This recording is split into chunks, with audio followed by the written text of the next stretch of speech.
силни молитви, утеши ме от тази болка. Мили Боже! Днес идвам при Теб във време на мъка и безпокойство, търсейки утеха за тези, чието любим човек е болен в болницата. Господи, знаем, че Ти си Бог на любовта и милостта и се доверяваме на силата Ти на изцеление и утеха. Преди да продължите, Ви молим да щракнете върху бутона «Харесва ми» на този видеоклип, да се абонирате за нашия канал, така че други хора да имат достъп до тази молитва. Отче, моля Твоето присъствие да бъде усетено силно от тези, които са изправени пред това трудно изпитание. Нека те намерят мир и сила в Теб, дори сред несигурност и страх. В Псалм 3:4-1-8 е написано: Господ е близо до съкрушените по сърце и спасява съкрушените по сърце. Нека тези думи донесат утеха на страдащите сърца, напомняйки им, че Ти си винаги близо, особено във времена на болка. Господи, моля се за здраве и оздравяване на болен Твой близък. Ти си великият лекар и ние вярваме, че мощната Ти ръка може да донесе изцеление и възстановяване. В Еремия 3:0-1-7 се казва: Защото аз ще възвърна здравето Ти и ще изцеля раните Ти, казва Господ.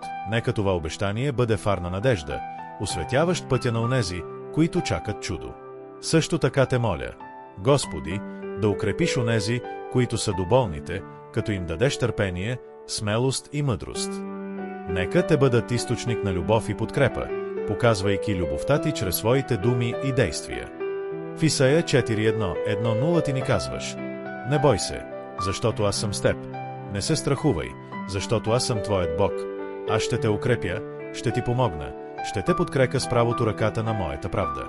Нека тези думи ви послужат като котва, давайки ви увереност, че не сте сами.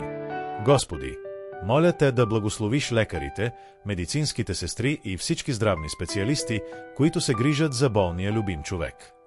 Дайте им мъдрост и умения, за да могат да предложат възможно най-доброто лечение.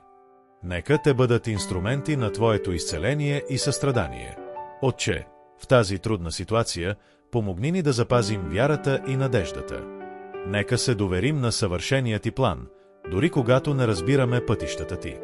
В Римляни 8:28 е написано: И ние знаем, че всичко съдейства за добро на онези, които любят Бога, на онези, които са призовани чрез Неговото решение. Нека тази истина ни даде мир и ни помогне да почиваме в Твоята любов и грижа. Благодаря Ти, Господи, за Твоята вярност и за това, че чу молитвите ни. Поверяваме тази ситуация във Вашите ръце, вярвайки, че имате силата да трансформирате болката в изцеление и тъгата в радост. Нека Твоят мир, който превъзхожда всяко разбиране, да пази сърцата и умовете на онези, които преминават през това трудно време. В името на Исус. Амин. Нека тази молитва донесе утеха и надежда на всеки, който има болен близък в болницата. Бог да благослови и пази всеки един, давайки сила и мир. Ако получите това слово от Бог в живота си днес, оставете своето «Амин» в коментарите, щракнете върху «Харесвам» палец нагоре и споделете с приятел или член на семейството. Това е много важно за нас.